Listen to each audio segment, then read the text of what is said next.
Le destronaron del liberalismo a la apostasía, la tragedia conciliar, por Monseñor Marcel Lefebvre. Segunda parte, el catolicismo liberal. Capítulo 16, la mentalidad católico-liberal. Hay flaquezas tiránicas, debilidades perversas y vencidos dignos de serlo. Charles Maurras, Mis ideas políticas.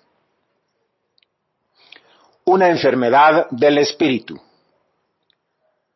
Más que una confusión, el catolicismo liberal es una enfermedad del espíritu. El espíritu no consigue sencillamente descansar en la verdad. Apenas se atreve a afirmar algo, se le presenta la contraafirmación que también se ve obligado a admitir. El Papa Pablo VI fue el prototipo de este espíritu dividido, de este ser de doble faz. Incluso se podía ver esto físicamente en su rostro, en perpetuo vaivén entre los contradictorios y animado de un movimiento pendular que oscilaba regularmente entre la novedad y la tradición. Dirán algunos, ¿esquizofrenia intelectual? Creo que el padre Clérisac vio más en profundidad la naturaleza de esta enfermedad.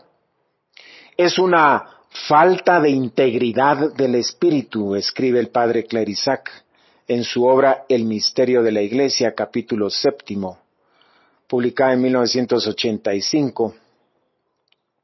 De un espíritu que no tiene suficiente confianza en la verdad. Suficiente confianza en la verdad. Esta falta de integridad del espíritu en las épocas del liberalismo se explica del lado psicológico por dos rasgos manifiestos. Los liberales son receptivos y febriles. Receptivos porque asumen con demasiada facilidad los modales de sus contemporáneos. Febriles porque por miedo de contrariar esos diversos modales se encuentran en continua inquietud apologética. Parecen sufrir ellos mismos las dudas que combaten. No tienen suficiente confianza en la verdad. Quieren justificar demasiado, demostrar demasiado, adaptar o incluso disculpar demasiado. Ponerse en armonía con el mundo. Excusar demasiado, qué expresión tan oportuna. Quieren disculpar todo el pasado de la Iglesia, las cruzadas, la Inquisición, etc. En cuanto a justificar y demostrar, lo hacen bien tímidamente, sobre todo si se trata de los derechos de Jesucristo, pero adaptar, por cierto que lo hacen, ese es su principio. Parten de un principio práctico y de un hecho que juzgan innegable, que la Iglesia no podría ser escuchada en el ambiente concreto en que debe cumplir su misión divina sin armonizarse con él.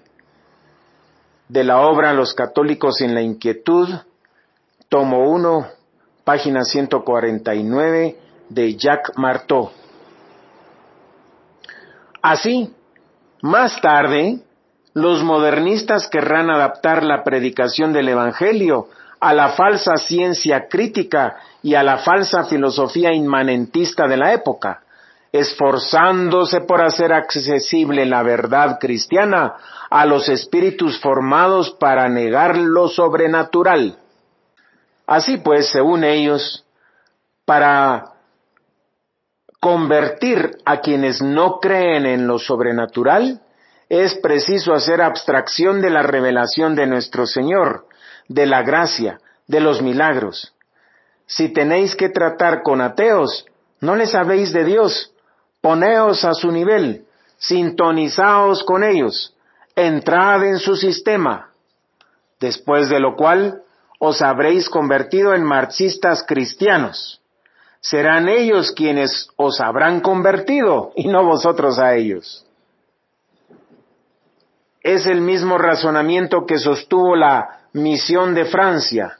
La misión de Francia era la estructura eclesiástica que reunía a los sacerdotes obreros en los años 50 del siglo XX. Y que actualmente sostienen numerosos sacerdotes respecto al apostolado en el mundo obrero. Si queremos convertirlos, debemos trabajar con los obreros, no mostrarnos como sacerdotes, compartir sus preocupaciones, conocer sus reivindicaciones. Así llegaremos a ser como la levadura en la masa. Y gracias a esto, fueron esos sacerdotes quienes se convirtieron y terminaron siendo agitadores sindicales. Bueno, se nos dirá, hay que comprender, era preciso asimilarse completamente a ese ambiente, no encararse con él, no darle la impresión de que se lo quiere evangelizar e imponerle una verdad. Pero esto es un grave error, pues esas gentes que no creen tienen sed de la verdad, tienen hambre del pan de la verdad, que esos sacerdotes extraviados no quieren repartirles. Es también este razonamiento falso el que se sugirió a los misioneros. No prediquéis enseguida a Jesucristo a esos pobres indígenas que ante todo se mueren de hambre, no, dadles primero de comer, luego herramientas, después enseñadles a trabajar, enseñadles el alfabeto, la higiene, y, ¿por qué no?, la contracepción. Pero no les habléis de Dios, tienen su estómago vacío. Pero yo diría, precisamente porque son pobres y desprovistos de bienes terrenos, son extraordinariamente accesibles al reino de los cielos, al buscar primero el reino de los cielos, al Dios que los ama y ha sufrido por ellos, para que ellos participen por sus miserias de sus sufrimientos redentores. Si por el contrario pretendéis colocaros a su nivel, terminaréis por hacerlos gritar contra la injusticia y encender en ellos el odio. Pero si les lleváis a Dios, los levantaréis, los elevaréis, los enriqueceréis verdaderamente. Reconciliarse con los principios de 1789. En política, los católicos liberales ven en los principios de 1789 verdades cristianas, sin duda un poco descarriadas, pero una vez purificados, los ideales modernos. Libertad, igualdad, fraternidad, democracia, ideología y pluralismo son finalmente asimilables por la Iglesia. Es el error que Pío IX condena en el Sílabus. El pontífice romano puede y debe reconciliarse y transigir con el progreso, el liberalismo y la civilización moderna. Proposición condenada número 80, en el Denzinger 1780. ¿Qué queréis?, declara el católico liberal. No se puede ir siempre contra las ideas de nuestro tiempo, remar continuamente contra la corriente, parecer retrógrado o reaccionario. No más antagonismo entre la Iglesia y el espíritu liberal laico y sin Dios. Hay que conciliar lo irreconciliable, la Iglesia y la revolución. Nuestro Señor Jesucristo y el príncipe de este mundo. Ahora bien, no se puede imaginar empresa más impía y más disolvente del espíritu cristiano, del buen combate por la fe, del espíritu de cruzada, es decir, del celo por conquistar el mundo para Jesucristo. De la pusilanimidad a la apostasía. Hay en todo este liberalismo que se dice católico una falta de fe, o más precisamente, una falta del espíritu de la fe, que es un espíritu de totalidad. Someterlo todo a Jesucristo, restaurarlo todo, recapitularlo todo en Cristo, como dice San Pablo, Efesios 1:20. Ya nadie se atreve a reclamar para la Iglesia la totalidad de sus derechos. Uno se resigna sin luchar, se acomoda inclusive muy bien al laicismo y al fin termina aprobándolo todo. Dom Delattre y el cardenal Villot definen bien esta tendencia a la apostasía. De ahora en más, una profunda zanja dividiría a los católicos, con Falloux y Montalembert del lado liberal en Francia en el siglo XIX, en dos grupos. Los que se preocupaban primero por la libertad de acción de la Iglesia y la conservación de sus derechos en una sociedad todavía cristiana, y aquellos que primero se esforzaban por determinar la medida de cristianismo que la sociedad moderna podía soportar para invitar luego a la Iglesia a acomodarse con ella. De la obra La vida de Dom Guéranger, del Dom Delattre,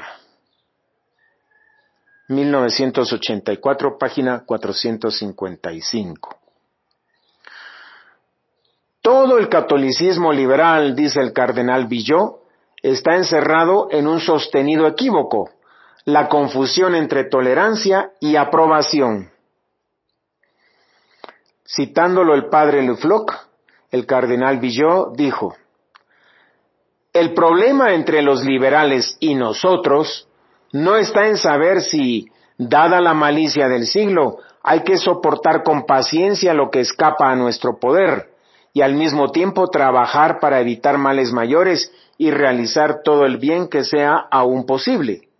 El problema es precisamente si conviene aprobar el nuevo estado de cosas, cantar los principios que son el fundamento de este orden de cosas, promoverlos por la palabra, la doctrina y las obras, como hacen los católicos llamados liberales. De este modo, Montalembert, con su eslogan, una iglesia libre en un estado libre, de su discurso de Malinas del 20 de agosto de 1863, será el campeón de la separación de la iglesia y el Estado, rehusando admitir que esta mutua libertad llevaría necesariamente a una iglesia sometida en un estado expoliador. Del mismo modo, de Broglie escribirá una historia liberal de la Iglesia, donde los excesos de los césares cristianos sobrepasan el beneficio de las constituciones cristianas. Así también, un Jacques Piu se hará el heraldo de la adhesión de los católicos franceses a la República, pero no tanto al estado de hecho del régimen republicano, cuanto a la ideología democrática y liberal. He aquí el cántico de la Acción Liberal Popular de Piu en la época del 1900, citado por Jacques Ploncard de Assac. Nosotros somos de Acción Liberal, queremos vivir en libertad, en pro o en contra, a voluntad. La libertad es nuestra gloria. Gritemos, ¡viva la libertad! Queremos creer o no creer. Y el estribillo decía, aclamemos la acción liberal, liberal, liberal, para todos que la ley sea igual, ¡viva la acción liberal de Piu! Los católicos liberales de 1984 no actuaban mejor cuando cantaban su cántico de la escuela libre en las calles de París. Libertad, libertad, tú eres la única verdad. ¡Qué plaga! Estos católicos liberales son una plaga. Se guardan su fe en el bolsillo y adoptan las máximas del siglo. ¡Qué daño incalculable han causado la Iglesia con su falta de fe y con su apostasía! Terminaré con una página de Dom Guéranger llena de ese espíritu de fe del cual os he hablado. Hoy más que nunca, la sociedad necesita doctrinas fuertes y consecuentes consigo mismas. En medio de la disolución general de las ideas, solamente el acerto, un acerto firme, denso, sin mezcla, podrá hacerse aceptar. Las transacciones se vuelven cada vez más estériles y cada una de ellas se lleva un jirón de la verdad. Mostraos, pues, tal como sois en el fondo, católicos convencidos. Hay una gracia unida a la confesión plena y entera de la fe. Esta confesión, nos dice el apóstol, es la solución de quienes la hacen, y la experiencia demuestra que es también la salvación de los que la escuchan.